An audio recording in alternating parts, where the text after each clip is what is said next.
Hello, listeners, and welcome back to Luke's English Podcast. This is a podcast for learners of English all around the world. If you are a learner of English and you are around the world, then welcome. This is one of the last episodes of Luke's English Podcast for 2025. Could even be the final episode of the year, in fact. I'm not sure. We will see. But anyway, goodbye 2025. Hello 2026. Happy New Year. Best wishes, season's greetings, and all those things. Today on the podcast, for the fourth year running, it is time for the annual World News Quiz with Stephen from the Simple English News Daily podcast. That's the SEND7 podcast, which you may well listen to. This is going to be a quiz about events that were in the news this year. My guest, Stephen, is going to be the quizmaster. He's prepared the questions. I will be answering the questions, but you can play along with me, listeners. Will you know the answers? Will I know the answers? Will you be able to understand the questions? Will I be able to understand the questions? Can I beat my performance from last year, which hopefully won't be difficult? And perhaps most importantly, can you beat me? Can you score more points than me in the quiz this time? That is what's coming up in the episode today. Let's say hello to Stephen, though, first. Hello, Stephen. Hi, Luke. That was a fantastic introduction. I loved it. It's great to be back. Great to be back on Luke's English Podcast, the OG of English podcasts. It's great to be back for the 2025 World News Quiz. I'm excited to get going and see if you can beat your score from last year. Hopefully, I will. We'll remind everyone of the scores from last year, the year before, and the year before that, and see if I can beating last year's score shouldn't be too difficult, but we will see if I can beat my average score. Stephen, just remind us about your podcast, first of all, if you would. Absolutely. Simple English News Daily. It's a 7-minute long daily news show. So it's every day, Monday to Friday. In 7 minutes, we go around the world. Somebody described it once as a helicopter tour of the world. I love that description. It's not mine. Thank you if you're the person who said that. That's good. So, is that possible? Is it possible to fly around the world in a helicopter? Just wondering. Maybe if you had loads and loads of refueling stops, you had like lots of other helicopters to keep refueling you the whole time, and supplies to last you for a year or something. It might be possible. How long would it take? Anyway, this is a side question. It is a side question to the question of what it is. Anyway. So in 7 minutes, we say a couple of stories of what's happening in Europe, a couple of stories of what's happening in Africa, a couple of stories of what's happening in Asia and Oceania, a couple of stories of what's happening in the Americas. And we try and make you feel like you know what is happening on that day everywhere in the world. And it's designed for people who are learning English. So everything is a little bit slower than it would be in, the BBC News or something like that, said in slightly more simple terms, kind of upper intermediate style of English. And Simple English News Daily, also known as SEND7, which, just in case anybody hasn't realized yet, stands for Simple English News Daily in 7 minutes. You can find it in your favorite podcast app or however you are listening to Luke's English Podcast right now. Okay, very good. Another question for you before we begin. Are you drinking your mate tea as usual? It's become a bit of a tradition that whenever I'm doing the World News Quiz, I get out the mate. Yeah, that's right. So, As usual, Stephen is drinking from his cup of mate through the metal straw. That's an Argentinian thing, right? Yeah, it is. Yeah. This is actually the bottom half of a gourd, which is like a kind of, it's from the pumpkin family, more similar to, what do we call it here? Butternut squash. Mm-hmm. And you can actually get mates that are made from both sides of them, but this mate is made from the bigger half. I've got another one, which is the thinner half on the top. If you can imagine a butternut squash coming up like that. Yeah. And the mate, of course, all of the yerba, the green stuff that goes inside, is, I think it's only made in Argentina. Sorry if I'm wrong about that. Maybe there's a little bit made in Brazil or something. So it's all imported. So hey, there you go. That's my air miles. That's the good stuff, isn't it? Right. That is the good stuff. The proper Argentinian yerba mate. It's a kind of tea, and Yeah. apparently it's very good for you and keeps you going. So shout out to all of the other mate drinking lepsters out there. Team yerba mate. That's right. Get in the comments section, everyone. Okay, so right, look, we need to get into the quiz, but before we do that, I do need to say a few things, listeners, everyone. Hello, I just need to say a few things before we start the quiz. Just a few words, and I think Stephen actually at this point is happy to let me speak for him as well. Here, I'm not. Is that okay by you, Stephen? I think you know what I'm going to sort of talk about briefly now. Yeah. So last year we decided to make a little like notification at the beginning, and I think you're about to do that. So yeah, I agree. I agree with everything you're about to say. Okay. Right, so here we go. So my podcast, listeners, as you know, is intended to be an entertaining show for learners of English around the world. And generally, I do try to keep the tone of these episodes quite light-hearted and humorous. You've probably noticed that. I mean, it can be serious sometimes. And obviously, I am serious about helping everyone with their English. But generally, I try to keep the tone quite light, and there are jokes and things like that. And that is the spirit in which we're doing this episode today, a fun news quiz to end the year. But of course, 2025 has seen plenty of very troubling events in many places around the world. Of course, we have seen and continue to see some very harrowing and disturbing stories happening in many places and for many reasons. We see and read about these stories in the news all the time. Stephen talks about them all year round on his podcast. And Stephen and I have decided, though, not to include questions in the quiz this year that deal specifically with stories of that nature, because we feel it just wouldn't really be appropriate considering the tone of the episode, right? Which, as I said, is supposed to be quite light-hearted, really. So we won't be covering those sorts of things in this quiz, but we don't want to ignore serious issues, and we would like to mention some of them now before we start the quiz properly. It's important to acknowledge and mention these things, and to remember people who've suffered and continue to suffer terrible hardships as a result of so many tragic, disastrous, and appalling events this year. Mainly here, I'm referring to things like the various wars and armed conflicts, natural disasters and climate events, accidents and infrastructure failures, and more, all of which have led to catastrophic impacts being experienced by many people. So the way I'm going to do this is exactly what I did last year, and that is simply to read the first 3 paragraphs from the Wikipedia page for the year 2025. I've chosen this Wikipedia page because it gives us a pretty clear overview of the year's major news events. This is not going to include absolutely everything, and it will only take a few minutes. But it does cover a lot of some of the most serious major events that happened in 2025. So let me just open up Wikipedia. So again, the first 3 paragraphs of the Wikipedia page for 2025. Here we go. 2025 is the current year and is a common year starting on Wednesday of the Gregorian calendar, the 2025th year of the Common Era, and Anno Domini designations, the 25th year of the 3rd millennium, and the 21st century, and the 6th year of the 2020s decade.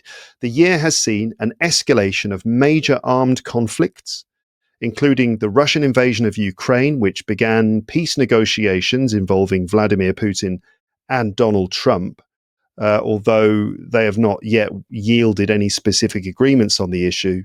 And in fact, this year saw an increase in long-range missile and drone strikes.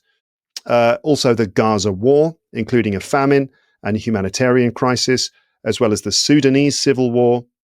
Also, they both continued throughout the year. Internal crises in Armenia, Bangladesh, Bulgaria, the Democratic Republic of Congo, Ecuador, France, Georgia, Germany, Haiti, Peru, Somalia, and South Korea continued into this year, with the latter leading to President Yoon Suk Yeol's arrest and removal from office. The year has also seen a wave of protests, predominantly led by Generation Z, or is that Generation Z in British English? Gen Z, with some, like those in Nepal and Madagascar, resulting in the overthrow of governments.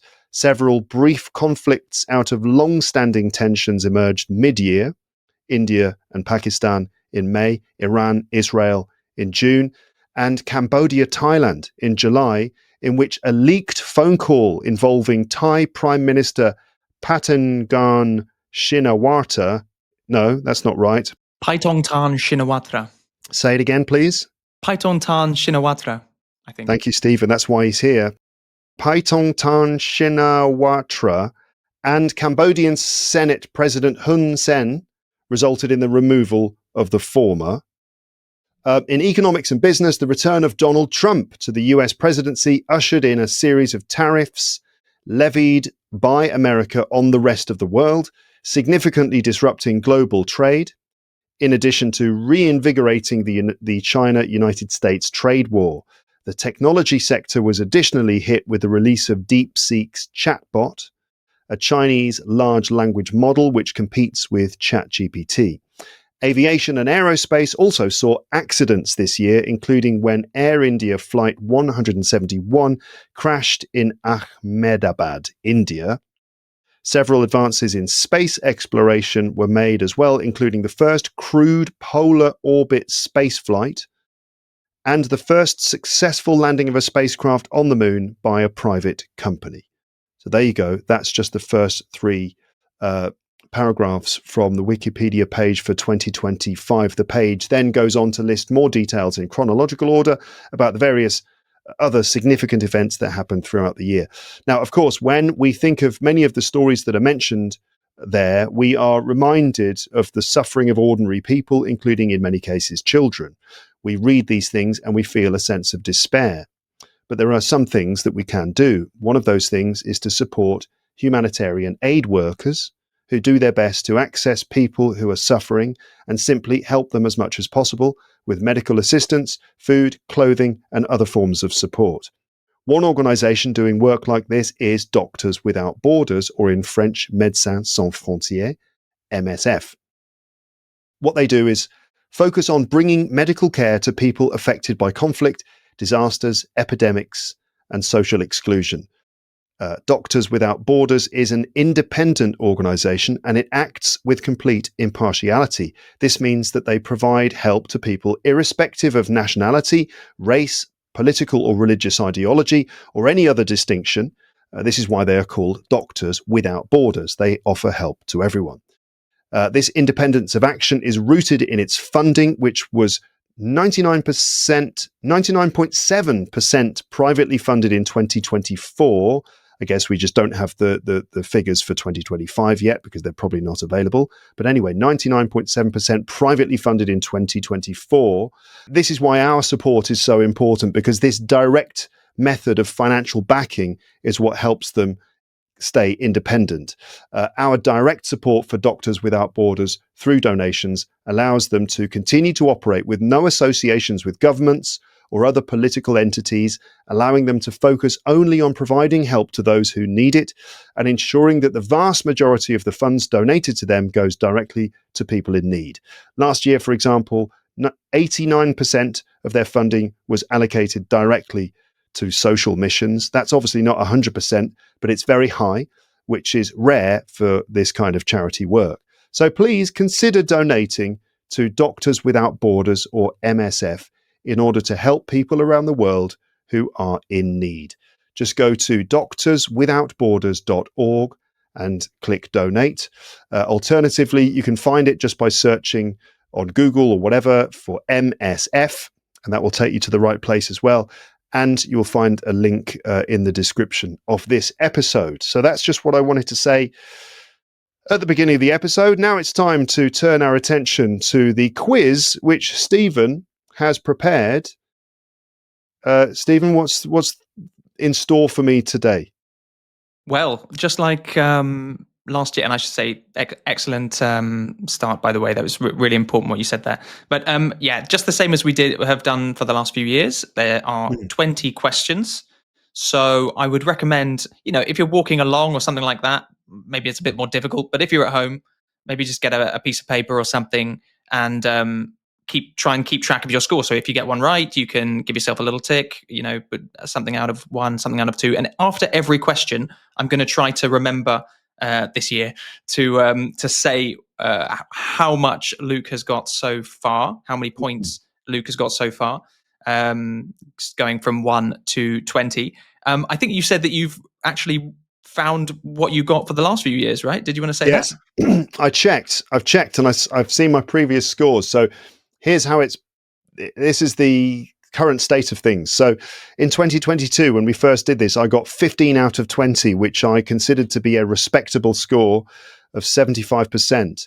By the way, I've kind of come up with a sort of grading system. So essentially, 60% is the pass mark as far as I'm concerned. Right? Anything less than 60 is a fail. I don't know what happens if you fail or pass this exam. I don't know. You get basically fired out into space. You're not allowed to live on Earth anymore. Okay, that's the way you get less than 60%, then you will be shot out into space, for not knowing what's going on Earth. But you must have got less than 60% on one of them. I'm sorry to say this, but I'm sure there has been one year that you've got less than 60%. First year I got 75%, which gave me a B, right? So if 60 to 69% is a C, 70 to 79 is a B, 80 to 89 is an A, 90 to 100, that's an A star, okay? That's the rate. Anything less than that, in your 50s, it's a D. Anything less than that is an F, basically. Right, something like that. It's a vague system. But so first year I got 15 out of 20.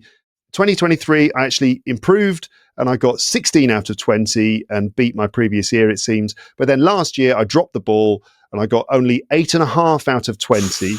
So I consider that to be dropping below the general dignity level of 50% and into the F range. So that is certainly less than the 60% pass mark. I was fired out into space. I managed to use the Princess Leia technique from Star Wars episode, what is it? I can't remember. Star Wars episode 8, the controversial Princess Leia forced space fly technique where she manages to fly back from space using the force, even though she's frozen. Anyway, people who are familiar with the Star Wars franchise will know what I'm talking about. Other people will just think I've lost my mind. Slightly. Just slightly. Or anyway, so can I do that? My average score over the last 3 years is 13.166666667, which basically rounds up to 66%. I want to try and beat 66%, my average. If I get worse than 8.5%, then I'll be fired back out into space again, and I'll have to find my way back. Hopefully, I will pass. Hopefully, I'll get at least 12. But let's see. But the main thing, listeners, are you able to beat me? Will you get more questions right than I am? I think we really need to start the quiz now. Yeah, let's do it. Everyone's like, come on, for crying out loud. When's it going to start? Okay. And as usual, you're going to leave a little break so that you don't say your own answer straight away, so that there's some breathing room, thinking room for the listener to jot down their answer or just think their answer. And yeah. Yeah. If you don't mind, listeners, I'm going to try to say my answers out loud. I'm going to say out my thinking. I'm going to think out loud. So I will ramble a little bit while thinking before I actually arrive at the answer. I'm going to get a piece of paper for myself as well, if you don't mind. Okay, there you go. That's your time to grab some paper, everyone, if you're doing so. Okay, we've got pens and paper ready. Okay, let's do this.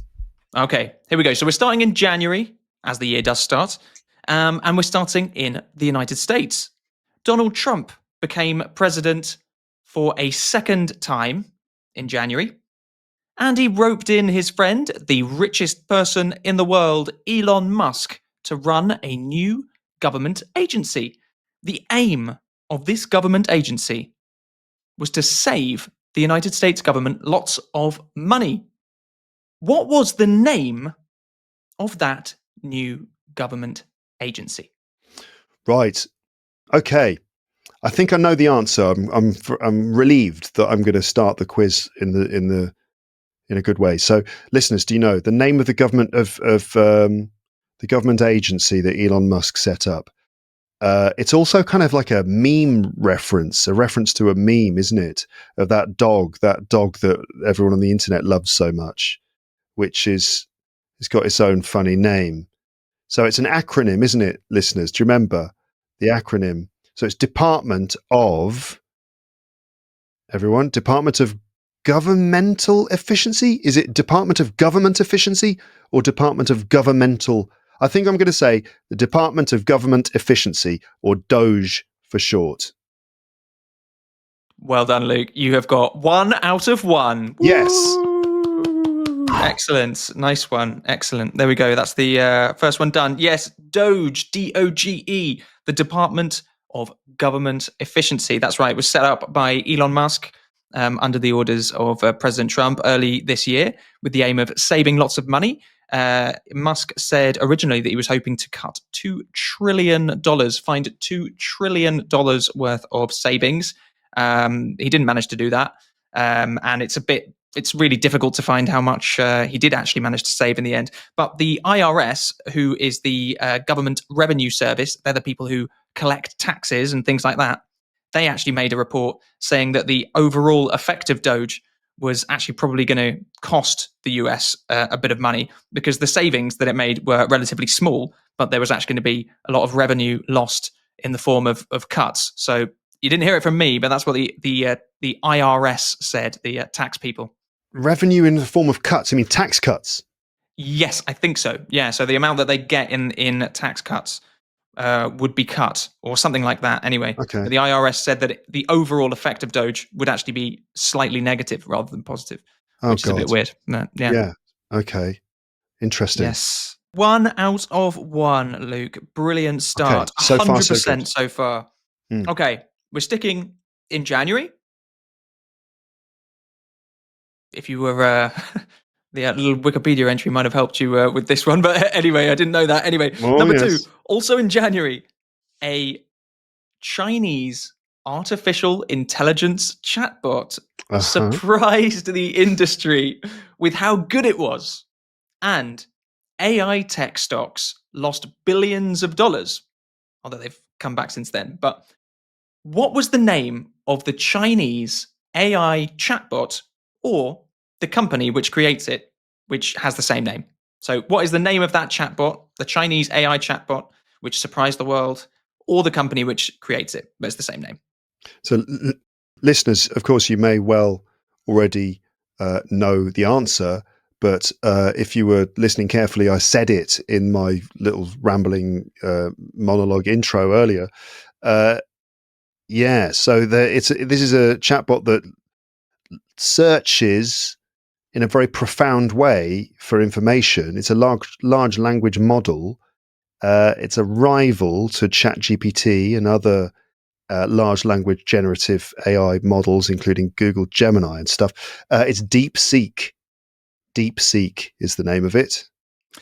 That is absolutely right. 2 out of 2. Wow, you're flying, Luke. Can't believe it. 2 out of 2. Takeoff has been reasonably successful so far. Let's see if I can keep this trajectory going and blast up into the upper levels of the quizmasphere. That's the atmosphere of a quiz. I don't know what I'm talking about there. Well, but I just made up a news. Merry Quizmas as well. Yeah. Okay, right. Let's move along. Number 3. This is the last United States-based question, just in case anybody's thinking, why is he sticking there? No, we're going around the world in a minute. But throughout January, there were massive wildfires which destroyed homes and businesses in a coastal city in the United States, destroying over 18,000 homes and buildings and causing an estimated $50 billion worth of damage. Which city were the fires mostly based around? Right. California City, listeners. You must have seen this in the newspapers. They don't. Are there still newspapers? I don't know. I buy all of the newspapers that are sold in. Yeah, I'm the only person that still reads physical newspapers, Luke. Yes. They're still going. No, they're still going. Yeah, they're keeping me afloat. to be fair, when I do go back to the UK, I make a point in the supermarket of stopping by the newspapers and just having a good look at them, just getting my fill of British newspaper headlines. That's mostly what they exist for these days, is just for people like you to walk past the newspaper section, look at the front covers, and then walk off. But yeah. There's always a picture of Kate Middleton on one of them somewhere. The Daily Express. Well. Yes, usually. Yeah, that's their main stock in trade, isn't it? It's just publishing pictures of Kate. Anyway, We're getting distracted from the question, which is wildfires in which coastal city on the west coast of the United States? It's in California. My cousin lives there. It's Los Angeles. That is absolutely right. It is Los Angeles. Yay. Well done, Luke. Well done. You're making it quite difficult for people to compete against you so far, because you got 3 out of 3. But hey, maybe some people who are listening have got 3 out of 3 as well. But to say something else about those Los Angeles fires, these are some of the people who lost their homes in those fires: Mel Gibson, Jeff Bridges, Billy Crystal, Paris Hilton, Anthony Hopkins, Eugene Levy, Adam Brody. Yeah, loads of really big names. One thing that really struck me with those fires was that you just think, if it can happen to them, it can happen to anybody. It really makes you kind of put your life into perspective of all of the objects that you own and things like that. Yeah, and often in the case of natural disasters, it's kind of like the poor people or the communities with no money that are affected. Yeah. You can just see that climate catastrophes like this just affect everyone, right? I guess maybe except the super rich, like the 0.1%. Who are so rich that they can have like a couple of properties in Malibu burned to the ground, and they're not that badly affected by it. But yes, it's terrifying stuff. So yeah, my cousin lives in Los Angeles, and luckily their home didn't burn, but they had to evacuate, and they had to escape the city. With parts of it on fire, lots of smoke everywhere in the air. It must be very frightening. Yeah, the area that was burned was huge. I mean, so many homes and so many areas where everything was gone, which was just so surprising about it. And seeing, as you say, like rich people basically out on the streets, or not on the streets, but having to take shelter somewhere, which is such a rare thing to see. Yeah, but he was all right. Your cousin. Thankfully, his family were absolutely fine, and his home. Was saved from the fire. That they were just like between two of the fires, in an area just between, and just luckily it didn't spread in that. Neither of them spread in that direction. But it must have been terrifying for them and his kids. He's got little kids. Horrible. Yeah, absolutely. Yeah. Okay. Right. Question number 4. We're jumping all the way ahead to April now, but on the 28th of April, why did people have to be evacuated from trains in Spain and Portugal? On the 28th of April, why did people have to be evacuated from trains in Spain and Portugal? Trains? Only trains? Well, so... Well, I know that we're still in the sort of area of climate-related catastrophes here, I think, unless I'm barking up the wrong tree. I know that there were some environmental disasters in Spain. I guess if I'm right, then it also included Portugal, or parts of it. I suppose people must have been evacuated from a number of things. If I'm thinking about floods. Surely floods would make people evacuated from their homes as well. But I can imagine how could a flood make people evacuated from a train? If the floodwaters came in so quickly, the train got stranded, or even surrounded by water. Trains, multiple, plural trains. I think it's the floods. I think I'm going to say floods or flooding. But I'm not quite sure how, and to be honest, I don't know all the ins and outs of the story, but I'm going to go with the answer of flooding. Oh, it's not right. No, we've got one wrong. Dropped from 100% to 75% in one swell swoop. Fell swoop. Fell swoop. Fell swoop. That's the one. Swell swoop. I like that. No, I'm afraid not. It was not floods, and it actually, although you're quite right that there were a lot of fires as well in Spain this year, it wasn't that either. Actually, there was on the 28th of April, in particular, hang over a little bit on the next day, but on the 28th of April, there was almost complete power cuts in Spain and Portugal just for that day, and it affected virtually everything on the whole Iberian Peninsula.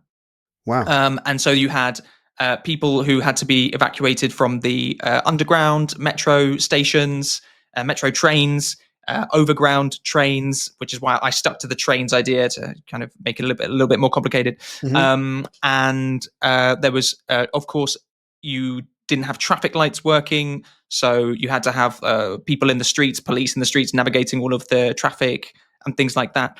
And do you know what? In preparation for this question, I was trying to find what the cause of the power cuts were, and it just still doesn't seem to be a fully understood thing. It seems to be a bit of a random event that there was something went wrong in one particular place, and it had a bit of a domino effect of like a surge in power going to the next one, which knocked that one off, which surged the power to the next one and knocked that one off, and it eventually spread to the whole of Spain and Portugal and a little bit of the southeast of France as well.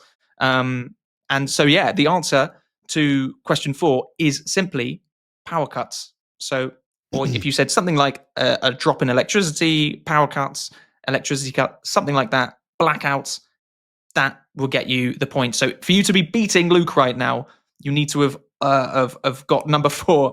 There you go, power cuts, something like that. Did you miss that, Luke? Did you not know that happened? Well, I suppose this explains the dip in podcast listening statistics for the 28th of April in the Iberian Peninsula, which you can't have missed, Stephen, when looking at your podcast stats. Like, what happened here on just 0 for this particular day? I'm joking there, really. I didn't notice. Yeah. So I wasn't aware of that. But having said that, I did hear about a massive power outage in that area. I just hadn't quite placed it on that date, on that particular date. You say that they still don't know exactly what caused it. I think there's only one possible answer then. It must be aliens. Yeah. Right? That's the only logical conclusion. It's the only reasonable thing to assume. Yeah. I think so. It's quite right. Yeah, aliens trying to prevent us all trying to stop us from realizing the truth that the Earth is flat. I think that's what's going on there, obviously. That's what it is. Speaking of aliens, question 5. Do aliens... No. Damn. I thought that was a genuine transition to a question about aliens. It half is. Question 5. Also in April, an all-female space flight took place using Jeff Bezos's private space company, Blue Origin. Which pop star was on board? So also in April, an all-female space flight took place using Jeff Bezos's, is it Bezos or how do you say that? Jeff Bezos. Bezos. And Bezos, if it's possessive, Jeff Bezos's. Yeah. Jeff Bezos's private space company, Blue Origin. Which pop star was on board? No, I do know this. There we go. And dear, I think, to be honest, I feel like they made fools of themselves a little bit, because she came down and then she made this, she did this video on Instagram or something where she was talking about how, I did this for the world. I did this for everyone in the world. You mean you took an incredibly expensive flight into space that burned up like however many kilos or tons of rocket fuel, pouring all of the emissions into the atmosphere, polluting it all for the world's population so that you could go up and see the Earth from the edge of space, not even full space, I think. And then she told us that she did it for us. How is that for us? I don't understand. So it annoyed me. And that's why I remember that it was Katy Perry. Yeah, it was Katy Perry, and you have nailed this question, and you've also nailed the main criticism that people had of her when she came down from that. And yeah, exactly right. It seemed to be much more negative than positive. The audience reaction to her going up into space, singing on the way and singing on the way back. It did count as space though, because she went above that certain barrier, which I can't remember the name of now, which means that they did go into space. But yeah, that's right. It was with Jeff Bezos' company, with his wife that I can't remember the name of, and a few others. There you go. I should know these things, right? But hey, I don't. Yeah, well done. It is Katy Perry. There you go. So you've got 4 out of 5 so far, Luke. Wow, doing very well. Very well. Is that 80%? It is 80%. Yeah, 4 out of 5, 80%. Yeah, brilliant. Nice. Okay, let's see if we can keep that up. Number 6. So another thing that happened on the 28th of April, apart from the Iberian Peninsula power collapse, also on the 28th of April, Canada had a general election. Liberal leader Justin Trudeau had resigned a couple of months before, and because the his Liberal Party, was way below the Conservative Party in the polls.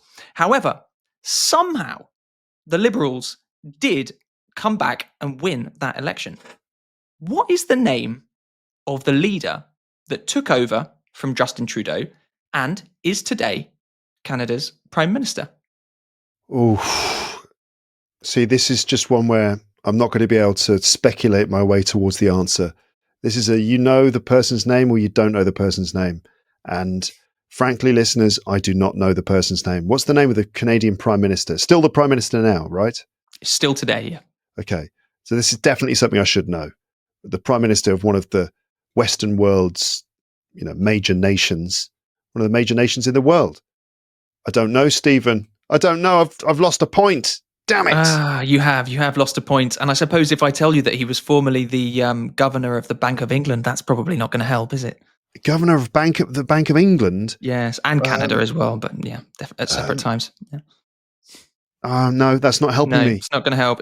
Okay, his name is Mark Carney, Prime Minister of Canada. Mark Carney.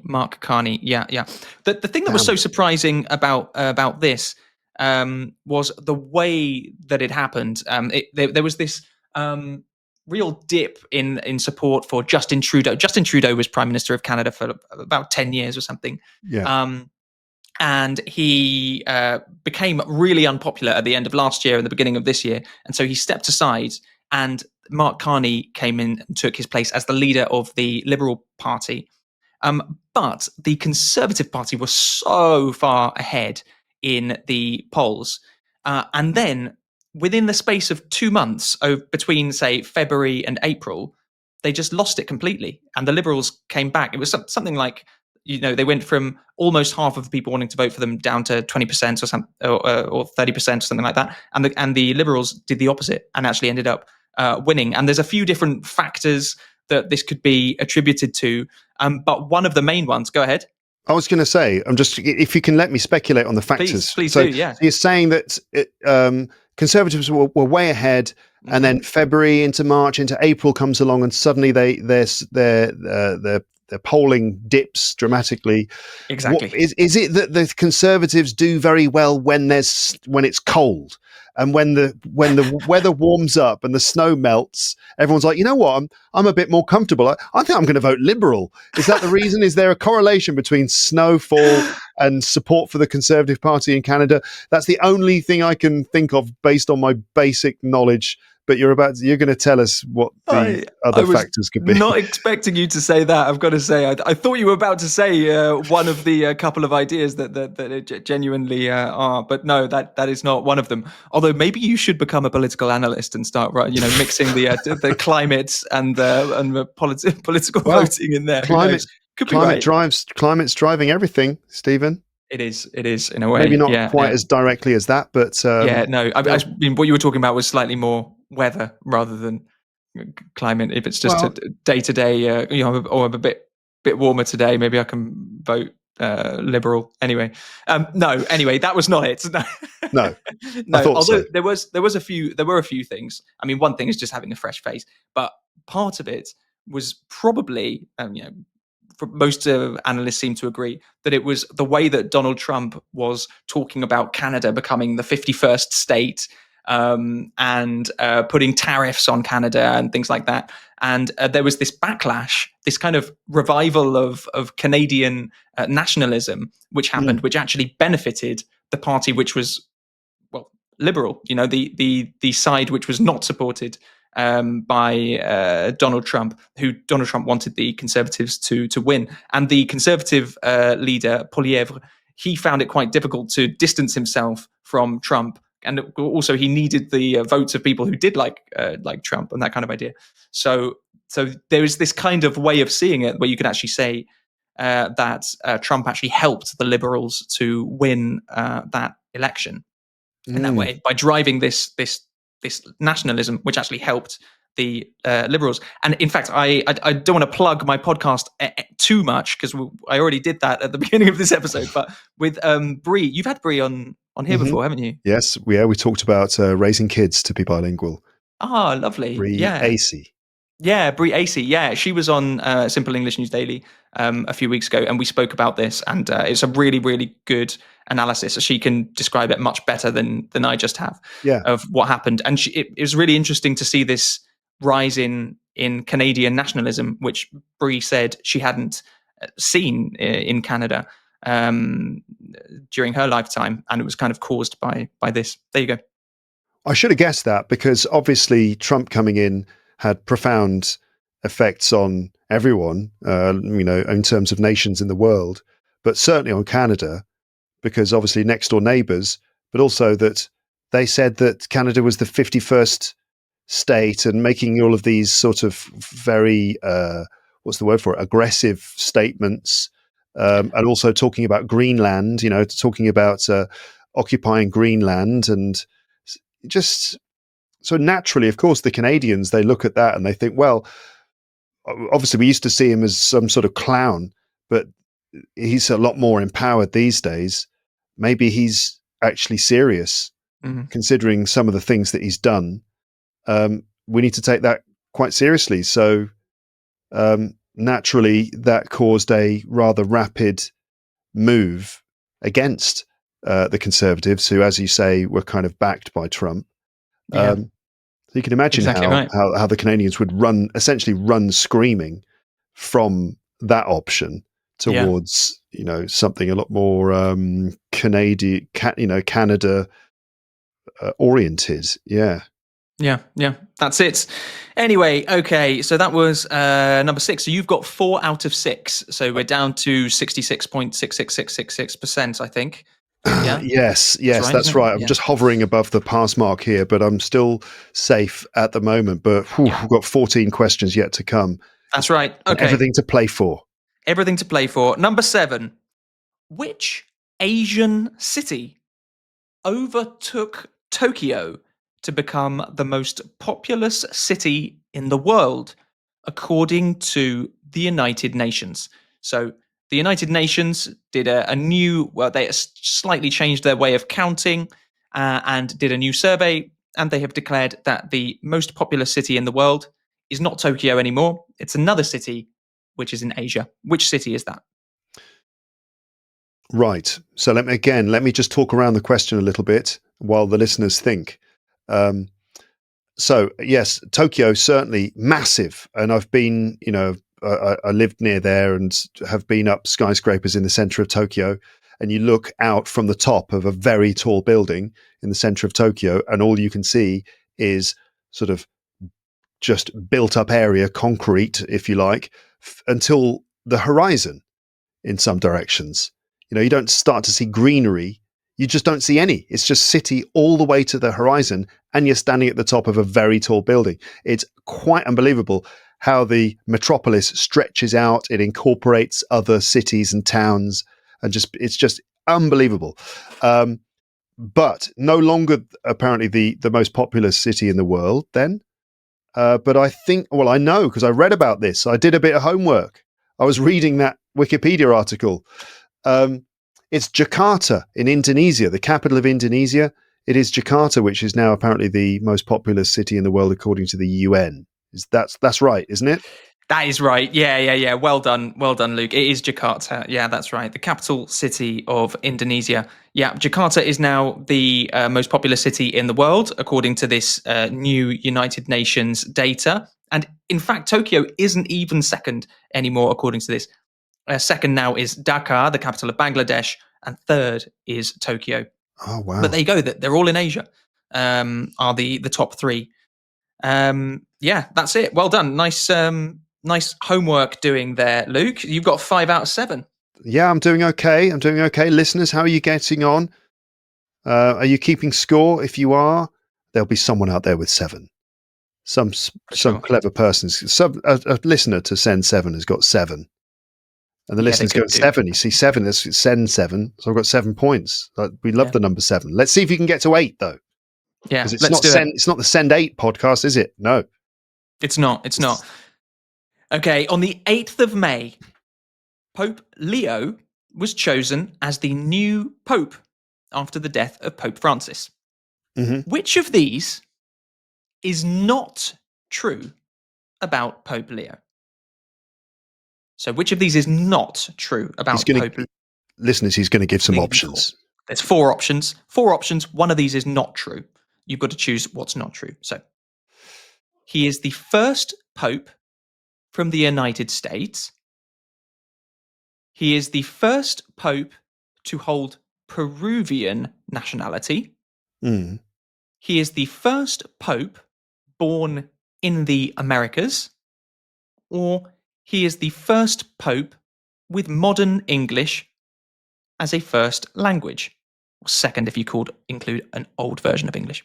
I'm going to say all of those again because it's quite complicated, especially if you're not got a pen and paper in front of you. So I'm going to read all of those again. Which one of these is not true about Pope Leo? So I'll say it in the A, B, C, D to make it easier. A, he is the first pope from the United States. B, he is the first pope to hold Peruvian nationality. C, he is the first pope born in the Americas. Or D, he is the first pope with modern English as a first language. Second, if you include Old English.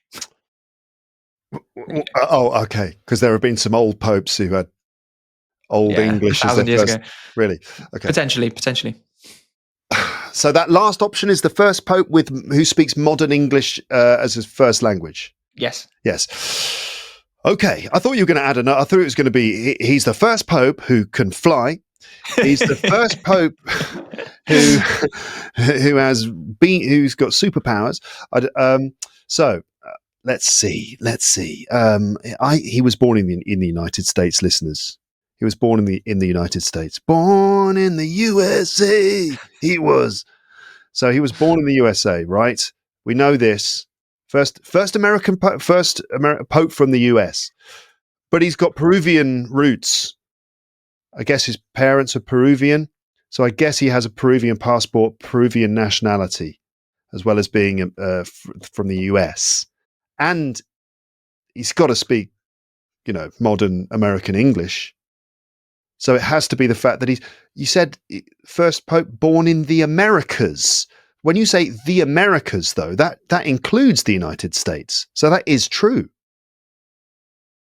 So how can? So we're looking for the one which is not true. Exactly. Right? So if he was born in the USA, then he is also born in the Americas because that's the same. USA is in the Americas. Shall I read them all again just so you can clarify this? Here we go. They all start with he is the first. Okay. Oh, first.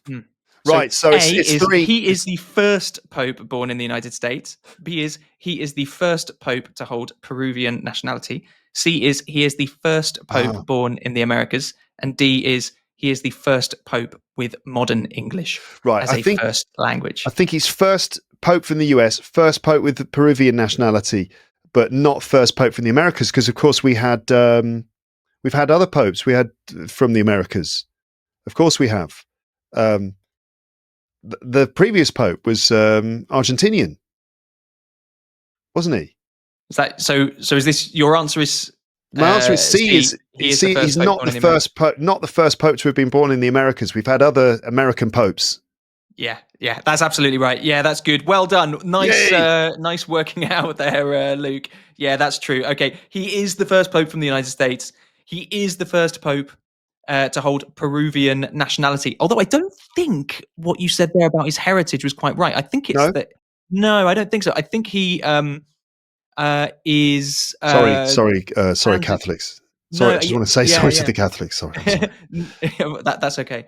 That they forgive you. They're very forgiving people. They are. Yeah, they will forgive you. He I think he actually got the Peruvian nationality just because he worked as a priest, bishop, whatever, really? in Peru for a long time, 10 years or 20 years or something like that, and he got his Peruvian nationality like that. I think he's just United States born and bred, I believe. But also the last one, he is the first pope with modern English as a first language.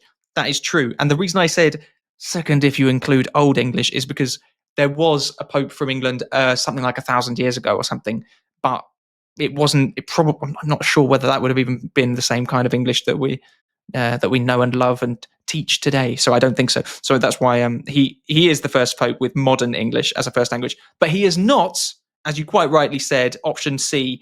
He is not the first pope born in the Americas because Pope Francis, who died this year, the previous pope, he was the first pope born in the Americas. Right. He was born in Argentina, and he was Argentinian. So yeah, he was the first pope born in the Americas. So that was the correct answer. Sorry if that was a bit complicated, everybody, to do from home. But yeah, if you got that one right, he is the first pope born in the Americas. That's not true. He was not the first pope born in the Americas. Okay, very good, very good, very good. Yes, right. Yes, yeah. All right, 6 out of 8. 6 out of 8. 6 out of 8. 6 out of 8. My percentage is improving. Yeah. I don't know what's 6 out. Oh, come on. I should be able to work out a percent. That's 3/4 again. Yes, 75%. 75% again. All right, we're doing okay. Let's keep moving forwards. We are approaching the halfway mark here. Yes, we are. So okay. And we're halfway through the year as well, because we're in July now. So Switzerland held the Women's Euro Football Championship. Which teams were in the final? Switzerland held the Women's Euro Football Championship. Which teams were in the final of the Women's Euros? Okay, I'm quite ashamed of myself because the information doesn't jump immediately into my head, which obviously means that I'm a terrible misogynistic, sexist, unreconstituted male. But I think it's the Lionesses. I think England were in there. I think England were in the final. He says, studying Stephen's face for clues. Trying not to move my face. He's trying to keep a poker face here, not to give anything away. I think England are in there. But I don't know who the other team is. It wasn't Spain again. It wasn't England versus Spain again, was it? I don't think it was. I'm ashamed to say, Stephen, that I don't know the answer. I should guess the other team.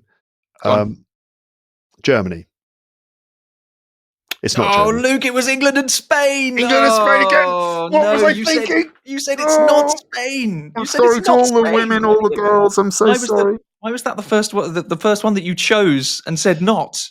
I mean, you actually said it because it was not. It was the World Cup, wasn't it? Before England versus Spain, but they met each other again. Of course, they met each other again. What was I? It was the double up. Yeah. How did I miss that? I'm sorry, everybody. Yeah. That's right. And Spain were the world champions, and England were the European champions from 4 years before. And England beat Spain in the final. So England actually won the Euros again. On penalties, albeit, but yeah, there you go. So even more reason to be ashamed that I didn't know that wasn't on my radar. You didn't know it, but you did say England straight away. I knew that England had been involved. See, I guess the problem is, I'm going to give my excuses now, is that I jumped off Twitter at some point. I think maybe earlier this year. After it became X, I just left, and me too. That's because I was being exposed to all sorts of horrible posts on there that I wasn't interested in.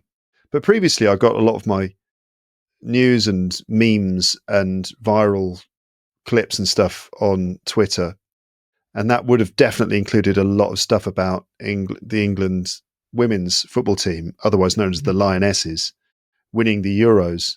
Yeah. That's my excuse. That's my excuse anyway. I'll give you another excuse for free. You don't live in England. You live in France, so it's just not going to be quite as big as it is here. Yeah, sure. That's right. You just walk down the street in England, and you can't fail to see these things in the newspapers and all that stuff. But these are excuses, though, Stephen. Yes, they are. Anyway, you didn't get that one right. You got 6 out of 9. 6 out of 9. And question 10. Hanging in there with, what is that, 67 point something percent, I think. Yeah. So question 10. Here we go. Okay. Let's get another point. Let's try and drag my dignity back here. Okay. Yeah, you didn't get one from your country of origin, but let's see if you can get one from the other side of the world entirely. In Australia, after months of a highly watched court case, a woman, Erin Patterson, was found guilty of killing 3 of her in-laws and the attempted murder of her estranged husband. The case received so much interest that many podcasts were made about it, and her sentencing was the first to be broadcast live. How is Patterson accused of killing her in-laws? So that's her in-laws. That's her mother-in-law and father-in-law. That's the parents of her husband, I assume, unless it's her wife, but I think it's probably her husband. So her husband's parents, her mother-in-law, father-in-law, she killed them, or she was accused of. Was it? She was found guilty. She was found guilty. Okay, so we can say this is a bit of a Cluedo question, because I am asking you how. How did she do it? Yes. So, was it sort of? I'm not going to list all the possible ways she could have done it. With a candlestick in the library or something like that. Yeah. Right. Like that how game. Did she do it? Yeah. Like the game Cluedo. How did she kill her in-laws? Don't know the story, Stephen. I don't know the answer. So let's see, listeners. Okay, what would be the most likely way? So it was the. Can I ask you just a question, just a little bit? Just give me a little clue. So was the killing a pivotal part of why the case was interesting?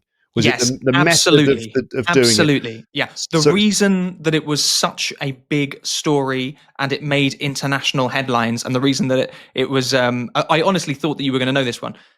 The reason that it was so widely reported around the world was specifically because of how she was accused of killing her in-laws, and she was found guilty of killing her in-laws. It was the method, which is the interesting thing about this story. Yeah, so what is it?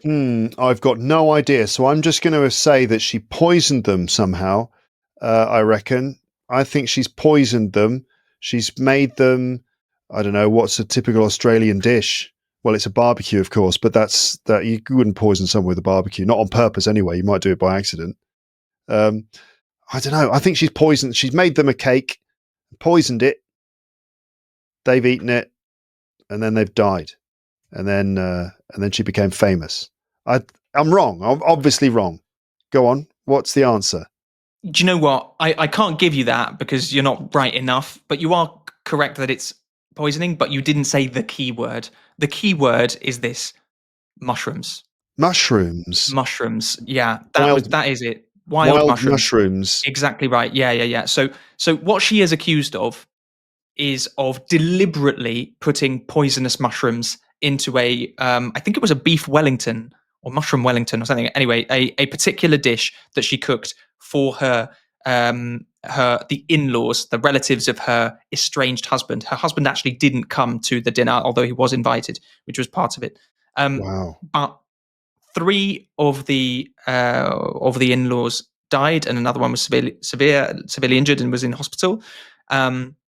And she only ate a tiny little bit, was in hospital for a little bit, but then came out. And she is accused of, and was found guilty of, deliberately putting these poisonous mushrooms into this meal. But her case was based around her saying that it was an accident, that she had gone into the forest and picked some mushrooms. She thought that they were safe, and she's used that kind of mushrooms before, but that she put those deadly mushrooms in this food by accident. And anyway, it was really it was massive in Australia, and I think it was quite widely reported around the world as well. I'm sure if SEND7 listeners were listening at the time, they would know the answer to this. We reported on it a few times. Yeah. It was the case took a few months and was broadcast in Australia, almost like a bit of a show. And eventually she was found guilty in the end a few months ago. Yeah. Wow. So that one of those televised court proceedings, which obviously becomes completely compelling as you know, for example, you see witnesses being cross-examined and giving their statements. You see evidence being presented, and then you no doubt see the defendant being questioned, being cross-examined by the prosecution legal team. Yeah, that must. I can imagine how fascinating that would be. I don't know what. Again, I didn't catch any of that. I think for the year has flown by so quickly, and I haven't been keeping up with these things. I feel like I could easily slip here and not score any more points, depending on the. I'm sure that's not true. We will see, but that's a fascinating story, and I mean, her defense is that it was an accident. But I wonder what kind of mushrooms they were, because if they were like obviously poisonous mushrooms, and definitely nothing similar to the sorts of mushrooms that she would normally cook, then she would have no case, right? So I wonder what the details were of that. But wow, that's what a way to do it. If indeed she is guilty, then that is a really kind of what's the word for it? Meticulously planned and quite cold-blooded thing. Totally. It's like something out of a Roald Dahl short story or something like that. That's right. And apart from, English learning podcasts, another extremely popular form of podcast is true crime podcast. And so there were, I can't remember how many shows, but quite a few podcast series that were made just about this case. So, hey, if you've got some time over Christmas and New Year, maybe you could listen to one of those. Yeah, the mushroom murders. Yeah. Yeah. Hello, listeners. The mushroom murders. That does sound fascinating, doesn't it? Yes. Anyway, hello. We are halfway through the quiz at this point. How are you doing? I hope you're enjoying this. Are you keeping score? Any idea what score you've got so far? I really enjoy these world news quizzes, but it is, I have to say, quite embarrassing if I get any of the questions wrong. But let's see what's going to happen. Let's see. I know, obviously, because this is Luke from the future, so I know what's happened, but it gets very dramatic from now on. I wonder what you prefer. What do you prefer, when I get a lot of the answers right, or do you prefer it when I get a lot of answers wrong? I think maybe people enjoy it more when I get things wrong, and that's judging by reactions to last year's episode when I got loads of questions wrong and everyone seemed to be enjoying that. But I just wanted to interrupt here to give you a reminder. There is a PDF for this episode, as usual, with a full transcript of everything. So if you want to check what you've heard, you can read everything in the PDF. That can be a good way to check what you're hearing, to record certain phrases if you want. You can copy-paste them. And generally to consolidate your learning from this episode, you can check out the PDF. The link is in the description. Also, on the website page for this episode, you'll find all of Stephen's questions listed with answers given below as well. And that could be useful for you if you feel like you didn't understand any of the questions in the episode. You can always check them out there and sort of think about them in your own time. The answers are given as well. So this is the last free episode of 2025. If you're listening to this in 2026, then hello, Happy New Year. Premium subscribers will get one more episode before the end of the year, and it's a really useful one. It's a pronunciation episode with some tongue twisters that focus on common problems that learners of English have with fluent English speech. For example, if you feel like it's hard to understand everything that Stephen and I say in an episode like this, or the ones with Amber and Paul, if you find it hard to follow fluent English speech, it's probably because of the way we naturally connect our words when we speak, or the way that certain words don't get pronounced fully. These are normal features of fluent English connected speech, and these tongue twisters that I've come up with are designed to help you with that, to understand fluent speech and also to produce it yourself. So that's P74 for premium subscribers, arriving on the last day of 2025, January the 31st. So that will be the last episode of Luke's English Podcast, but that one's a premium one. Otherwise, if you're just a free subscriber, this is the last episode of 2025. Remember, you can get 20% off Luke's English Podcast Premium, and that lasts for a full 12-month cycle. But hurry, hurry, hurry, because that offer ends at midnight on the 31st of January. So your chance to get 20% off for 12 months ends on the 31st of January 2026. And you can also offer Luke's English Podcast Premium as a gift to a loved one, and you get 20% off that as well. Okay, right then. So let's get back into the quiz with the second half. And here we go. Okay, right. We're halfway through. Number 11. Here we go. So you've got 6 out of 10, by the way. That's an easy one to do. 60%. Okay. Number 11. In Sweden, something surprising happened to a 113-year-old church in August. What was it? So in Sweden, something surprising happened to a 113-year-old church in England. God actually came and visited. I did it again. They'll forgive me, won't they, the Christians? I hope so. I went trying to their church. patience. I was baptized. It was just a joke. So what happened to a 103-year-old church in Sweden? 113-year-old church in Sweden. What happened to a 113-year-old church in Sweden? He says, desperately trying to guess while not knowing the answer. 113-year-old church in Sweden. Something happened to it. Well, it fell over. It floated into the air. What are the possibilities? What things happen to churches? Got struck by lightning twice, which is quite common for a church. They're quite tall. Visited by important person. I'm not sure. It got repainted. It's got to be a lot more interesting than that. I've got no idea at all, Stephen. I'm terribly sorry, everybody. But maybe you know, listeners, and maybe you're laughing in enjoyment with glee because you've got one right, and I'm about to get one wrong. What's the answer, Stephen? The answer is it was picked up and moved 5 kilometers. The entire church was picked up off of the floor, and it was moved 5 kilometers. And there are these fantastic pictures and images of all of the town coming out and watching this. There's this special massive trolley which has been made to move this church. It was actually made of wood, but it's still a proper church. Wow. It's massive. And they moved it 5 kilometers away. It was something to do with there was a mine that was very close to it or something like that. And it was bad for the land or something. And so they actually moved the entire church. There you go. That's what it is. It had 224 wheels, the trolley. And it took, and they had to take down all of the signs and lights and things like that around the roads because it went over both sections of a road. They had to take down everything that was around the road to be able to move it down. Some really amazing pictures, but you didn't see it. No, but you know what? Having said that, I definitely remember hearing about a church being moved now. A bit late but now. It's all part of the blur of emails and little bits of news and all the kind of myriad bits of information that fly into my eyes during my crazy busy days. There's a vague memory of a church in Sweden moving down the road. But damn, no, it wasn't at the forefront of my mind. So damn it, I've slipped down to below the pass mark. Yeah, you are below the pass mark now. 6 out of 11.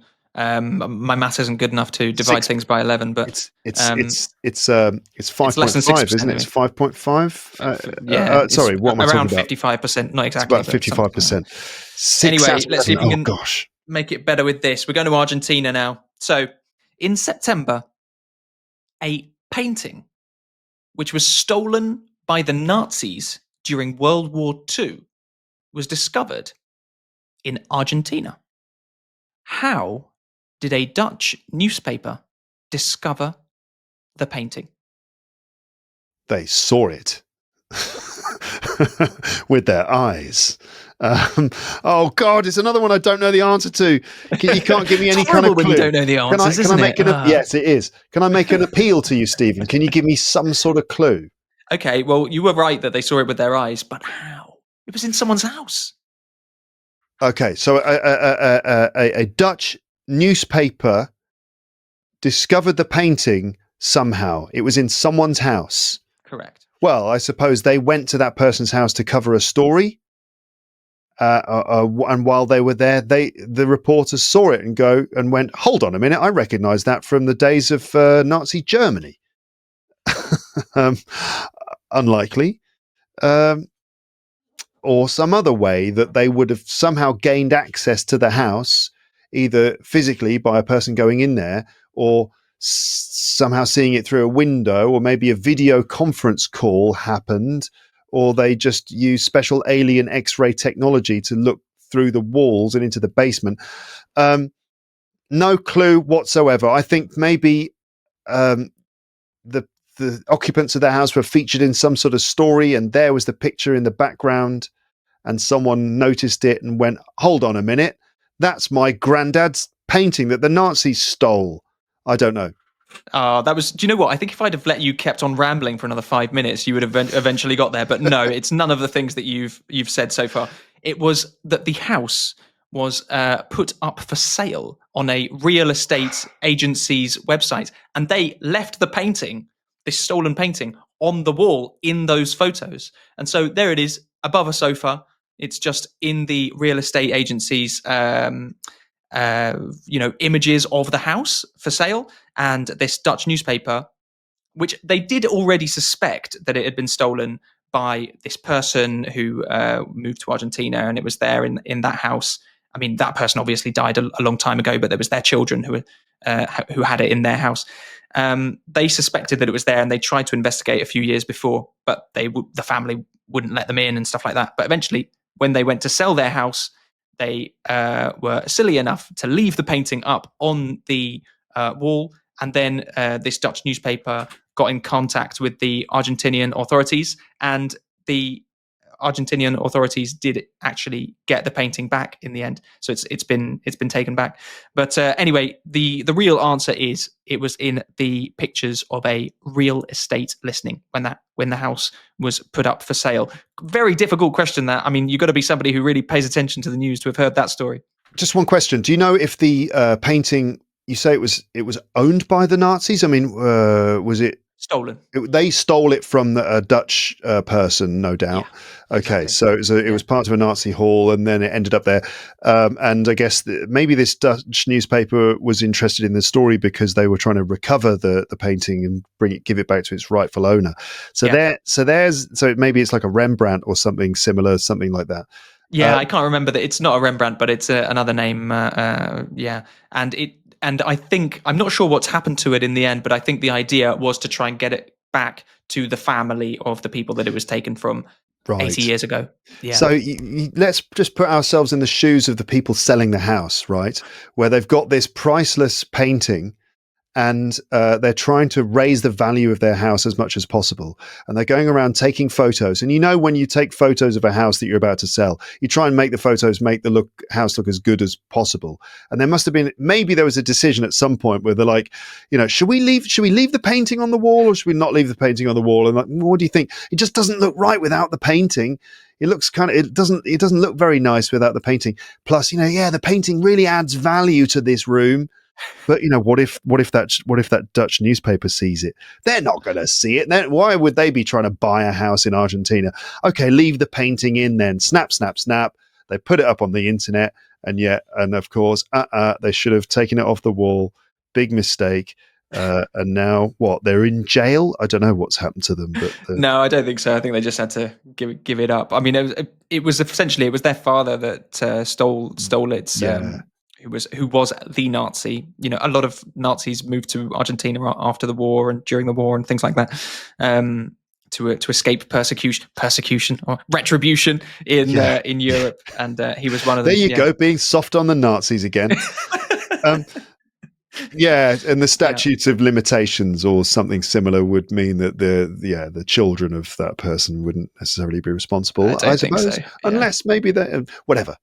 But yeah, I got the yeah. question completely wrong, You and did, and as a it's result, 50% now, I'm afraid to say. 6 out of 12. oh 6 out of dear, 12. But hey, there's still 8 opportunities for you to get that back up into a positive position. Anyway, we're going back to the church theme because you love the church questions, just don't love you? So churches. you do. Yeah, Okay, here we go. October now.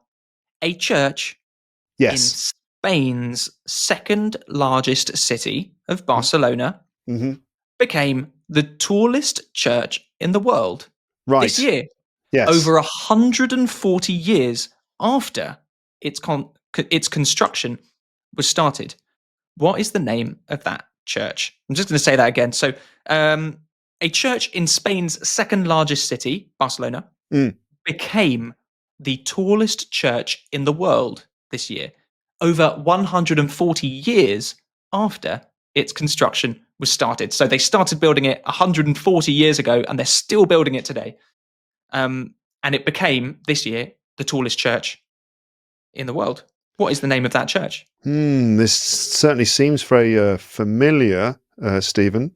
Um, if I'm on the right lines there, maybe I've got the answer. They started building it 140 years ago, and they did. Did you say they'd finished it, or they just No. added more? It's never going to be finished. It's never going to be finished. This particular church. I think at the moment they've got another 20 years on the Oh, clock or something like that. But they okay. kind of always seem to have it. I'm sure when I visited there for the first time 20 years ago, they said it was going to be done in 2025 or something. They seem to Mm, keep on pushing the date for. Anyway, it's been going for 140 years and it's still not done. And yeah. but the thing is that happened this year was when they were putting up the central tower. It crossed into becoming the tallest church in the world. Anyway, what's it called? It's the Sagrada, or however you pronounce it. You'll do that better than me. Sagrada Familia. Yeah, the Sagrada Familia. Yeah, that's right. Well done, Luke. Well done. Yay! The Sagrada Familia reached 163 meters when part of its central tower was lifted into place, which passes the Ulm Minster Church in Germany, which was the tallest church in the world before then. Well done, Luke. Sagrada Yay! Familia has taken you to 7 out of 13. You're in positive territory again. Sagrada Familia. One of those. I love the name Familia. Is when you stand in front of it, you go, I feel like I've seen that before. Just seems so familiar. Yeah, exactly. Yeah. That's right. Just to confirm, Spanish and or Catalan listeners, he does know that the word familia means family. He's just having a joke I'm about just, familiarity. I'm just trying to make a bad dad joke, a pun on the word familiar. Because familiar in English means, that seems. I feel like I've seen it before. Yeah, Yeah. Familiar. I think you can say familiar in Spanish. Yeah, eso you es muy can familiar. really. Yeah. Yeah, eso es familiar. I think so, yeah. Familiar. But of course you wouldn't say it like that. You say familiar, I think. Tell me if Right. I'm wrong. Tell me if I'm wrong in the comments. Yeah. Okay, number 14. What is the name that has been given to a series of protests around the world in 2025? The name was actually first used in Bangladesh in 2024, and the same name has been given particularly to anti government protests in Nepal, Indonesia, the Philippines, Madagascar, Peru, and some other countries. What is the name that has been given to that series of protests around the world in 2025? Been reading about this, and I can't remember the name. Like terrible scenes, especially in Bangladesh, with the reaction to the protests by the government. I know that it's been serious. A lot of the protests have been very serious, but I cannot, for the life of me, remember the name of the movement. Stephen is covering his face with his hands out of pure disappointment and awkward shame at the fact that he's just watching me disintegrate in front of his very eyes as yet another answer is going to be lost here. Another point is going to be lost. Again, I'm going to appeal to your better nature here, Stephen, and ask you to dangle a clue in front of me if you can. Oh, I could give you a pretty massive clue, but I'm not sure I want to. No. Oh, Well, dearie, don't then. dearie, dear. Don't then. Just Okay. let me I tell die you a what, death. I'm going to give you a clue, but you're going to lose half a point for this. Okay. You're going to get Okay. half a point if I tell Yeah. you this. You've already said it I've already today. said it Yes, it was today. in the entry that you It read was in the. earlier. All right, I can't go back and check. That's cheating. Oh, that is I cheating. can't remember, Stephen. It was Gen Z. It's a Gen Z. Oh, it's the Gen Z Yeah, protests. that's it. Yeah, That's of it. course. Yeah. Yeah, yeah. Oh, Luke. Well, Oh, do dearie, I get dearie, dear. Yeah, do I you get get half half a a point. point? Yeah, you can have half a Seven and a point for that. half out Yeah. of 14. Yeah, 7.5 out of 14. There you go. Still in slightly positive territory. Seven So, and a half. And if anybody else was listening and didn't get it before I gave that clue of the fact that Luke had already said it before, you can have half a point as well if you've got it after that. yeah. Yes, Gen Z, Gen Z, depending on if you're English or American. Yeah, that's right. So it started off in Bangladesh in 2024 with the protests that removed their prime minister Sheikh Hasina, and then it's kind of, well, maybe there would have been lots of protests in other places anyway. Whether or not they've actually been inspired by each other is a bit subjective, but Mm. yeah, there was protests in Nepal and in Madagascar. They also overthrew their governments. So that's Bangladesh, Nepal, and Madagascar. They all overthrew their governments and got new Mm-hmm. ones. Morocco, Mexico, Peru, Philippines, and Indonesia, they're still kind of going on in all of those countries. Yeah, and it seems to be the general kind of theme of the protests is unemployment and like a lack of opportunity and authoritarianism in some of those countries, especially in Bangladesh.